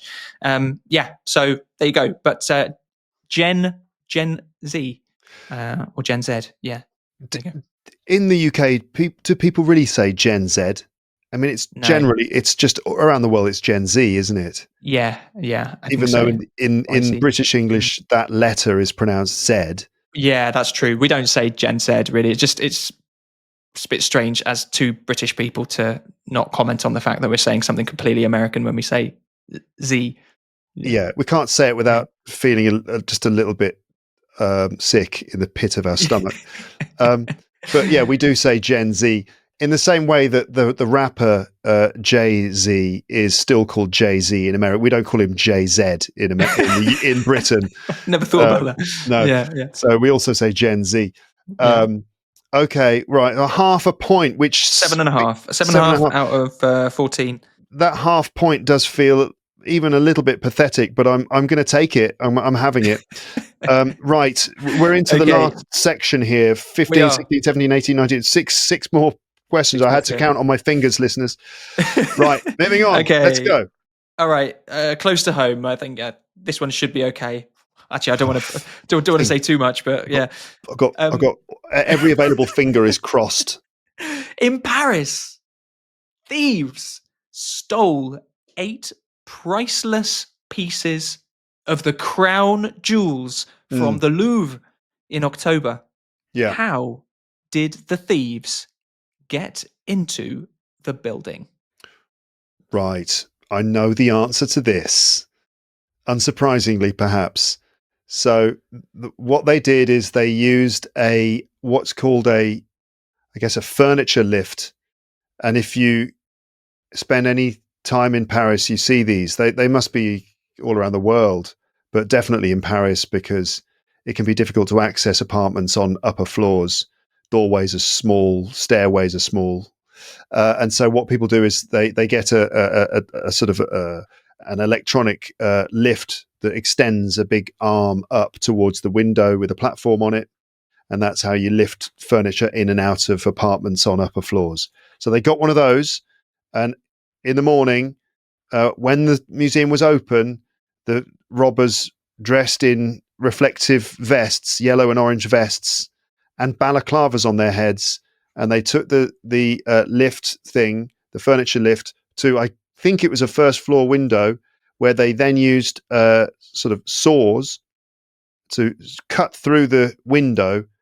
They popped inside, took them less than 4 minutes, threatened some staff, grabbed a bunch of crown jewels, and then back on the lift again. Down they went, and their accomplices were waiting on scooters, and vroom, they raced off through the streets um, and dropped something on the way, and but they got something like 8 out of the 9 things that they were trying to steal.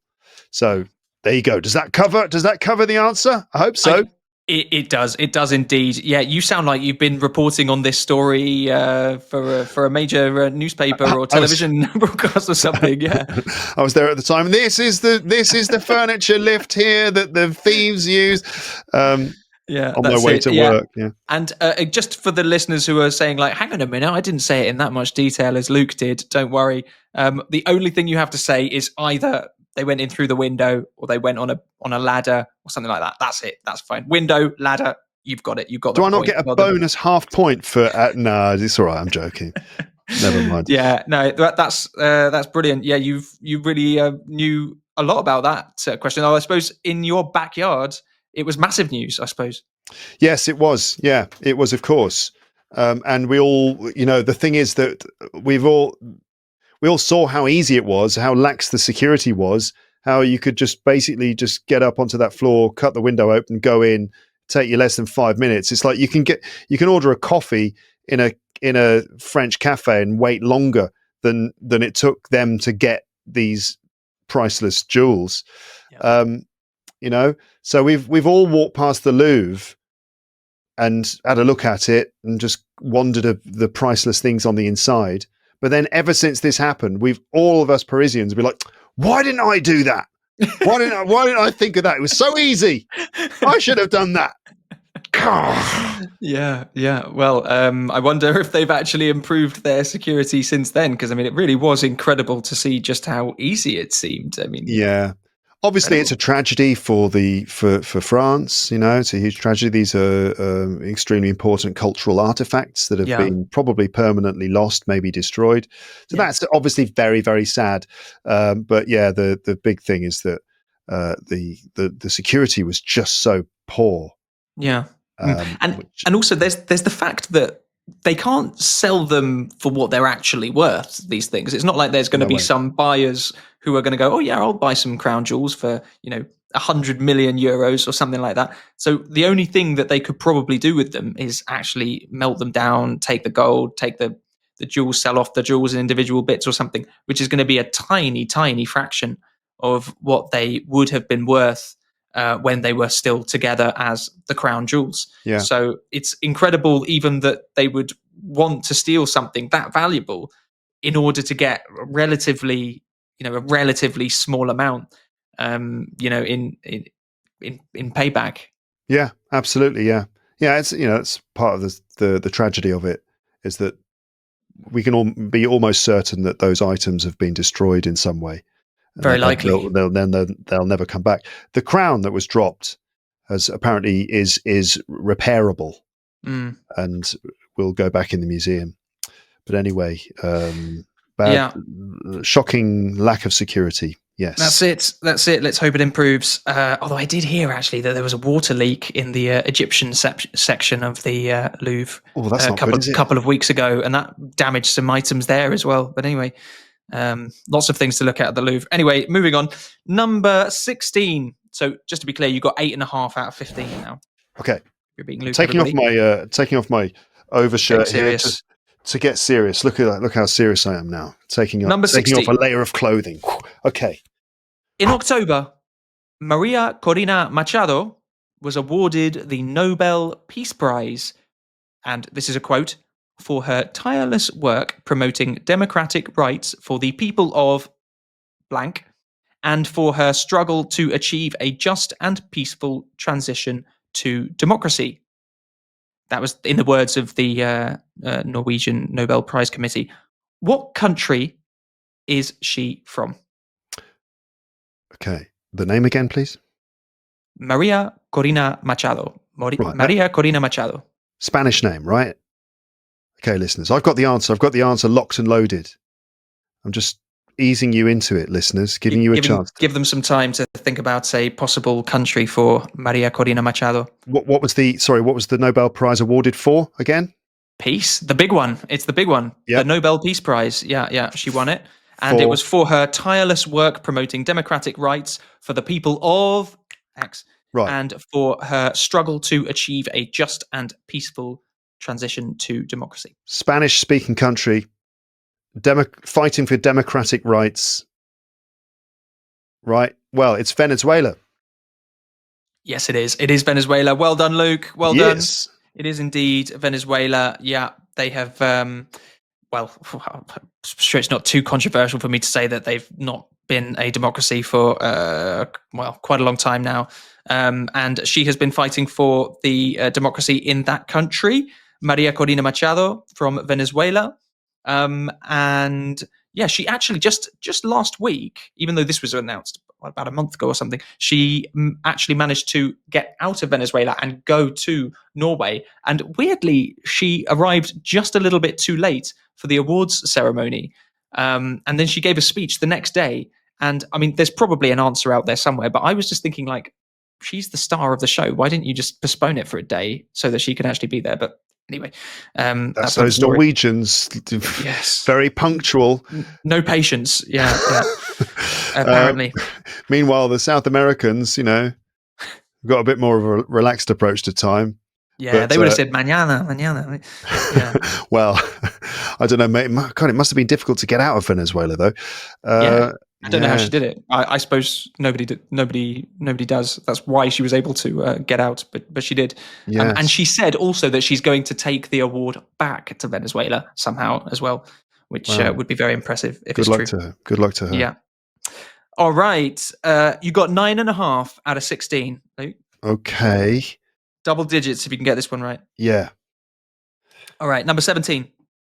Which of these countries has had their first ever female leader since October 2025?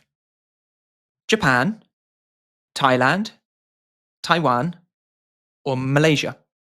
Which of these countries has had their first ever female leader since October 2025? Japan, Thailand, Taiwan, Malaysia. It's just one of those countries? Correct. Okay.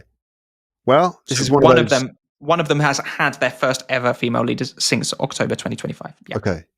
This is just one of those, you know it, you don't know it, right, listeners? So there's no point giving you that much time to think. I know the answer. Well, I suppose they can make a 1 in 4 guess if they know that it's either Japan, Thailand, Taiwan, or Malaysia. So go on, listeners. Choose one of them. Make your 1 in 4 guess. If you don't know Japan, Taiwan, Thailand, Malaysia, it's Japan, listeners. It's Japan. That's absolutely right, Luke. Well done! Yes. Yay! We crossed the 10-point mark. Crossed into the double digits. Yeah, it is Japan. Okay. Yeah, that's right. And her name again? Do you remember? I've actually just forgotten it right now. Is it Sanae Takaichi? Sanae Takaichi. Whoops. Yeah. Should know these things. Sanae Takaichi. That's right. So she is amazingly. Japan didn't have any elected female prime minister before then, and she has been prime minister since October. Thailand has already had 2. Of which you said the name of one of them earlier on doing a Wikipedia thing. Don't worry, I'm not going to make you say that. Paitongtarn Shinawatra. Difficult. Say it again. Sorry, I found it difficult. Paitongtarn Shinawatra. I'm probably saying it terribly. I don't speak Thai, but Paitongtarn Shinawatra. She was the Thai prime minister, the second one. I think her auntie was the first one. Maybe 10 years ago or something. But anyway, Taiwan has had one, Tsai Ing-wen, who just finished her prime ministership just earlier this year, I think. And Malaysia has not had a female leader ever before. So come on, Malaysia, get your act together. Japan is the correct answer to question 17. Okay, Takaichi-san. Well done. Congratulations. How do you say that? Omedetou gozaimasu. Omedetou gozaimasu. I think that's what you'd say. I'm going to have to trust you on that one, Luke. Japanese is very rusty. Anyway. Did it used to be good? Did you used to speak quite a bit of Japanese? There was maybe one Saturday night in 2002 when my Japanese was actually pretty good. But it did, the quality of my Japanese went up in correlation with the amount of Japanese whiskey that I drank. Oh, yeah. And so there was probably one sort of peak where I got quite drunk on a Saturday night in my local bar. surrounded by Japanese friends playing darts. And I think I was probably able to carry on talking somehow in Japanese for that evening. But then linguistic whiskey. Yes, that's right. Linguistic whiskey. That's a good idea for a brand. Introducing new linguistic whiskey, specially designed to raise your linguistic fluency. But don't drink too much. Always drink responsibly. Great. Well, I'd like to hear you trying to speak Japanese sometime under the influence of not too much linguistic whiskey. Yes. But that's for another time, I guess. All right. November now. 18. Yes. Question 18. Not necessarily in November, but I've written it down for November. You've got 10.5, haven't you? I've got 10.5 out of 17. 10.5. Yeah. Okay, great. Now, question 18. Here we go. What is the name of the... Sorry. Hey! What is the name of the brand of collectible dolls which originated in Hong Kong that look like cuddly monsters, which became particularly popular all over the world in 2025? What is the name of this brand of collectible dolls which originated in Hong Kong that look like cuddly monsters and became particularly popular all over the world in 2025? I don't know, but I'm going to kick myself because I do know, I do know, but I don't know if that's possible. I think we know what that means. That my wife's talked about it. I've heard people talking about them. Apparently my brain didn't consider it to be important enough to retain in my working memory. Don't blame me too much. And so I'm afraid I'm unable to give an answer. It's Monster Lols or something like that. Monster Vampire Hunter dolls. I don't know. It's Labubu. Labubu. Right, Labubu. That's new to me. Okay, good. You weren't going to get that. Okay, I was never going to get that. All right, fine. Labubu is the name of these dolls. Yeah, I must say I branched out a little bit to be able to get this answer as well. I probably wouldn't have known that one before writing these questions. Well, I'd heard of these dolls. They were around and they were doing really well on social media and things like that. But I just don't spend that much time on social media these days. So these little things could pass me by. But Labubu have sold a ridiculously large amount in 2025 all around the world, and been associated with some celebrities and other people like that. So there you go. Labubu is the answer to question 18. That's the name of these collectible dolls. So your daughter obviously didn't want any Labubus this year? No, she hasn't. As far as I can tell, that she hasn't come across Labubu dolls, and she hasn't asked for any. She's into various different crazes at the time, and anyone with kids who are around the age of my daughter, who is going to be 8 in a couple of weeks, the current thing is K-pop demon hunters. Have you heard about that, Stephen? I've heard the name. I don't know what they are. They dolls as well, or something like that? No, they will be. They will be. I don't know if the merchandising has quite caught up with the phrase with the craze yet. But it's a animated film on Netflix. I guess it's not exclusively on Netflix. Probably in different parts of the world, it's available in other places. But certainly in France, probably Europe, it's on Netflix. And it's about these. It's a Korean production, I think. Although I can't be sure. But it's these 3 girls. They're in a band, and they also fight demons. And there's music as well. There's songs. The songs are actually, they could be a lot worse, considering I have to hear them again and again and again and again and again. Yeah, I've managed to survive okay, and actually, I think a couple of the songs are genuinely really good songs.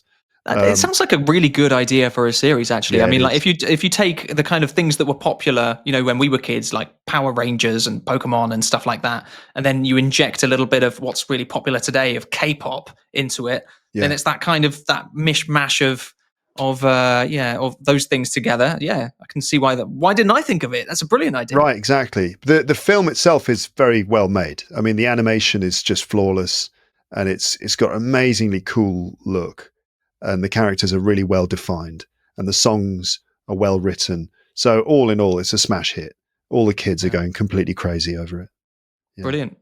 Okay, great. Right, I'm afraid to say it's still 10.5. 10.5 out of 18. Still got a couple more to go. Maybe you can pull yourself up with this one. Here we go. Number Okay. 19. We're in December now. Number 19. This month, Australia has become the first country in the world to introduce one specific new rule about social media. What exactly is the new rule? So, um, I thought you were going to mention something else relating to Australia, which is one of those a story that's just breaking at the moment. That's just in my mind. It's a very tragic story, but that's not what this question is about. This question is about a rule that Australia has introduced relating to social media. I think it's relating to age-related or age-connected limits on social media use. That might be enough, listeners, to get me the point, but maybe I need to be more specific. So, yeah, I did say what exactly is the new rule. Yeah. Okay, all right. He's going to be firm about this one, everyone. So there is a social network, I think, and in Australia you have to be a certain age to be able to use it. I'm going to go Instagram. I'm going Instagram with this one. I think that you have to be a certain. Oh no, it's not the right answer. It's not. It's not that. It's not that actually. When I was saying to be more exact, I was talking about it in a different way. But okay, you want the age. You want the age. Yeah, so that's 16 years old. I think that basically you've got to be 16 if you want to have a profile on social media in Australia, and that's my final answer. I hope that it's the correct one. Yeah, it is. That is the correct answer. Well done. It is 16. I hope I hope I don't seem like I was giving you too much of a hint there, but I think I kind of threw you off when I was saying be more exact when really you already did say it was restrictions on social media. Yeah, and it is 16. So essentially now you have to be 16 in order to use most of the common social media platforms that we know about: Instagram, TikTok, Facebook, and a couple of others, and also most of the top video streaming services as well, like YouTube and Twitch and Kick, which is an Australian one. But yeah, that's right. It is 16. So you got that right, Luke. It is. You cannot be under 16 on social media anymore. There you go. You've got 11.5. Yes. What do you think? Do you approve of that new rule? Yeah, I do. Yeah, I can't really think of a reason to disagree with it unless you're 15 and you really want to go on Twitch or TikTok. Yeah. But I think that the data is pretty clear that it's not very good for young people's brains. And so it's wise to say, sorry, you're going to have to wait until your brain is a bit more developed before you can start using this. Even 16 seems a bit young, but it's hard to, it would be hard to resist the how do you say, the general culture, which is so strong towards everyone being on social media. I mean, but being on social media is not a basic human right, is it yet? I mean, they argue that Wi-Fi is that right, an internet connection is a sort of like a basic human right, although it's not really, not in the same way as the other things. But certainly, you can argue that more strongly than having a social media profile. But I think, we can't live without mobiles. I don't know if children can. We can't live without the internet. Certainly children need access to that for their homework and stuff. But social media accounts, no, I don't think they really, really need it. They might use it to stay in touch with each other, but they can use other things for that, can't they? WhatsApp and email. Yeah. Do kids email each other? I don't know. They should do. It's fun. Yeah. I love a bit of email. Yeah. It's I think that they still can use WhatsApp, but not Snapchat. I'm not sure. I think Snapchat's kind of like WhatsApp, but with more features and things, isn't it? With deleting messages and stuff. I think that's gone for them, but they still can use WhatsApp, I believe. Okay. Sorry if I'm wrong. But yeah, I think generally most people agree with you that this is quite a sensible thing to do. There seem to be more and more little bands and things coming on around the world. I think that's going to be a bit of a theme in 2026, actually, is having more and more countries joining in with this kind of idea, because there seems to be quite a consensus that it's too far-reaching at the moment, and children shouldn't be on these platforms. And there's more and more countries who are banning phones in schools, which is another thing which I think most people would agree makes sense. So yeah, watch this space. But I think in 2026, it's just going to be more and more of that. All right, we ready for the last one? Yeah, I just wanted to say that I've got 11.5 out of 19. Remember, my pass mark is 60%. So I have to get this question right if I'm to pass the test. Oh yeah. Yes. Yeah, that's true. That's true. Yeah. And I'm below my overall average. I've beaten last year's pitiful score of 8.5. But will I actually pass and retain my dignity? I might be embarrassed. It all comes down to this. Here we go. Here we go. All comes down to this. Number 20. It was finalized in 2025 that on the first day of 2026, there will be a new country using the euro.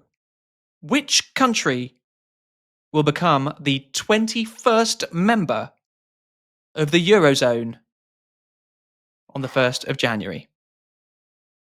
Oh, because I know that a couple of countries joined the Schengen agreement this year, which means, frictionless movements between borders. Mm-hmm. But no, that's not the Eurozone. This is using the euro. So it's got to be okay. There's a country which currently does not use the euro, which is going to be using the euro in a few days' time. Do you have to be part of the European Union to use the euro? I feel like maybe you don't. I wonder.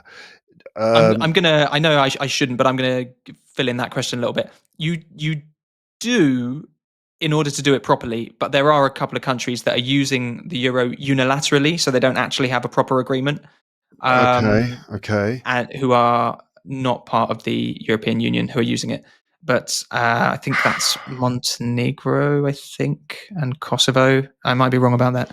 You can tell me how wrong I am in the comments. But anyway, but I'm just going to tell you that this country is in the European Union. It's in the European Union. Yeah, and it's an official agreement that they're going to become the 21st country to use the euro. Why don't you count all the countries that you know that do use the euro? No, I can't do that. What I can do, though, is sort of think to myself, well, it's not going to be one of the original founding nations, because I think there were 12 original founding nations, I believe. It's not going to be one of them. I think the UK was the only founding nation that didn't sign up to the euro, so it's going to. I'm just guessing here. I think that it'll be one of the more recent additions to the European Union, but a recent addition that felt that it didn't really want to be in the Eurozone. What is this country? Why? Why didn't you want to join the euro initially? If you wanted to be in the European Union, why not go the whole hog and join the euro as well? I mean, as a British person, I sort of vaguely understand, but that's Britain. But other places, you'd imagine they'd be well up for it. Oh dear, this is terrible. I just don't know. A sort of vaguely peripheral European Union member that had, for some reason, chosen to stick with its original currency. Is it a Baltic state? I just don't know. I don't know the answer, and I don't want to dig myself deeper by making a stupid guess. Yeah, make a stupid guess. Go on. Make a stupid guess. That's stupid. I mean, there's not that many countries to choose from. Croatia. Croatia. Is that your final answer? That's my final answer. But I mean, I'm almost certain that it's wrong, and it makes me look foolish even more than I already looked. Honestly, Luke. Okay, yeah? Look, I'm going to tell you, you're wrong. But I think that's quite a respectful answer. They joined the euro. They already used the euro in Croatia, but I can't remember when. But it's quite recently, I think. That's quite a respectful answer. Okay. Tell you what, Can I give you a clue and maybe give you a half point if you? Oh, you're going to throw me a bone with a half point, even after I've made my answer, dragging me up to the pass mark if I get it right. Maybe. Well, I'll gladly accept, of course, if you're offering. I mean, you are the quizmaster. Okay. I'm just trying to think of a good clue in this way. Okay. How about it is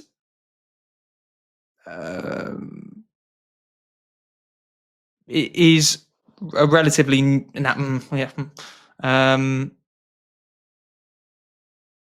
it's quite far east. It's on the Black Sea. Okay. It wouldn't be Bulgaria. I don't even know if they're on the Black Sea.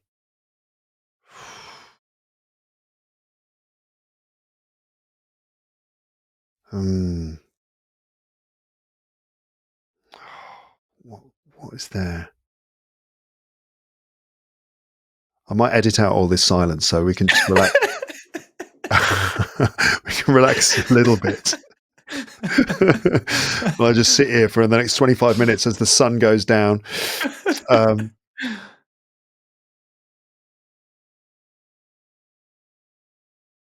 I just don't know. And I feel like certain listeners are just screaming into their headphones, if that's possible. Can you scream into headphones? Take the headphones off and just, Luke, for goodness sake, put their headphones back on. I'm sorry, I don't know. I need to end this pain. So just put me out of my misery. Just say the first thing that just came to your head. Bulgaria was the thing. Yes, it's Bulgaria. It is Bulgaria. It is Bulgaria, yes. Oh man, Ooh, that was a real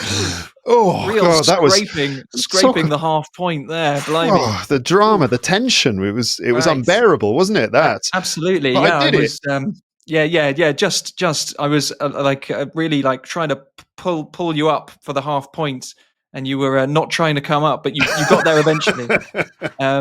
Yes. Okay. It is Bulgaria. Bulgaria is leaving behind I think it's called the Lev. Sorry if I've got that wrong. I think it's the Lev. The Lev, of course. Yeah, the Lev. Yeah. Mm-hmm. That's correct, Stephen. They are taking the Euro on the first day of January, and they're going to be country number 21. The other countries in the Eurozone, I don't know this. I've written this down. It's Austria, Belgium. Always happens, doesn't it? They're in the Eurovision Song Contest. They are in Eurovision, so they could be, couldn't they? They could be, but no. It's Austria, Belgium, Croatia, Cyprus, Estonia, Finland, France, Germany, Greece, Ireland, Italy, Latvia, Lithuania, Luxembourg, Malta, the Netherlands, Portugal, Slovakia, Slovenia, and Spain, and soon to be Bulgaria as well. There you go, country 21, and you got half a point, Luke.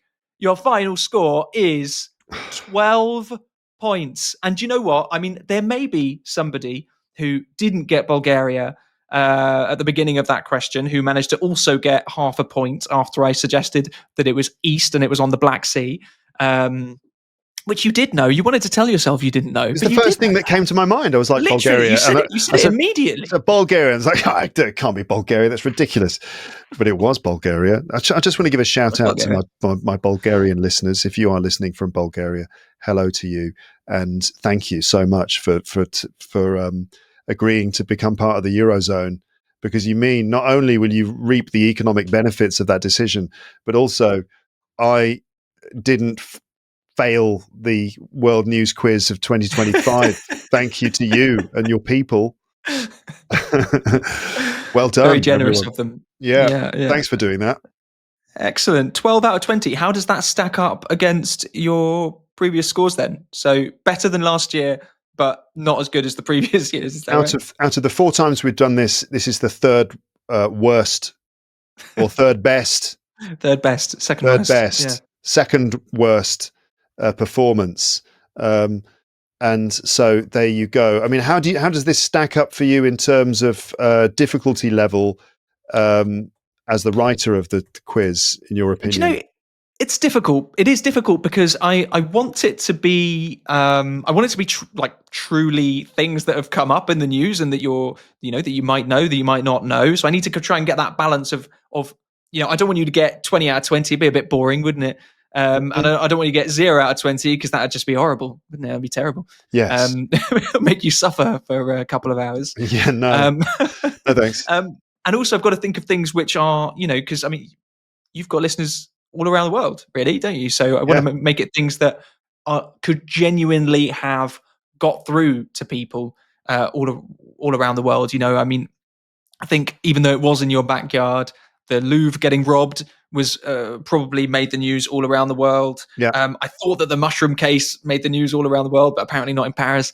The Bulgaria joining the Euro, I'm sure that's big news in Bulgaria. Not sure how big it is outside of Europe, but it's there. So I want to try and make a mix of things that I think are going to be both interesting and also, that medium kind of difficulty that is going to leave a big range of scores. So I'm sure there are some people that would get 19.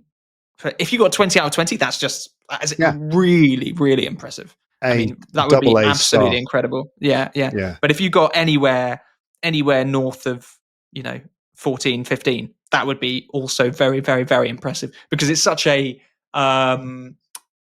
global set of questions that I've come up with for this. I've had some from North America, some from South America, some from Europe and Asia. I'm trying to think if I had any from Africa. Maybe I didn't. Well, I mentioned them in the Gen Z. Antarctica.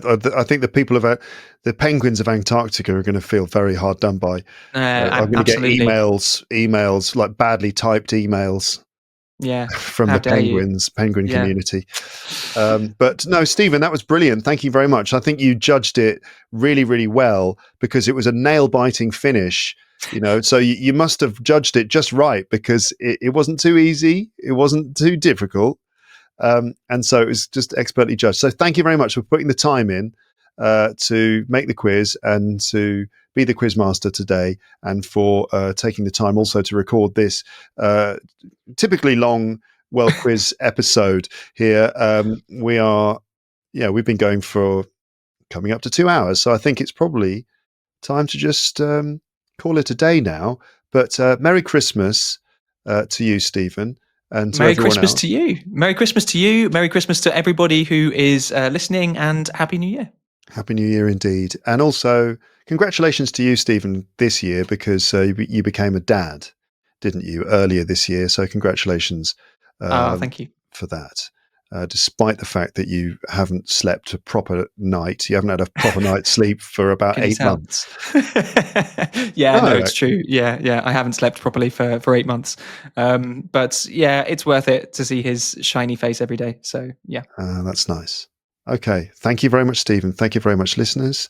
Speak to you next time. If this is the last episode of the year, I'm not sure because I'm potentially doing another one, but we will see. But anyway, I'll still wish you all the very best for the end of 2025. And let's look forward to 2026 with hope and high expectations. No doubt it will disappoint us, but we'll do our best. Okay, Stephen, nice one, mate. Thanks a lot. Look forward to doing this again next time. Absolutely. Me too. Right then, everybody, that is the end of the World News Quiz 2025, the last episode of 2025, unless you are a premium subscriber, of course, because you will also get P74, which is called 10 Tongue Twisters for Perfect Pronunciation Practice, teacherluke.co.uk/premium if you're interested in that, and of course, 20% off until the end of January. Thank you very much to Stephen again for creating the quiz this year for the 4th year running. Check out his podcast, by the way, SEND7, also known as Simple English News Daily in 7 minutes.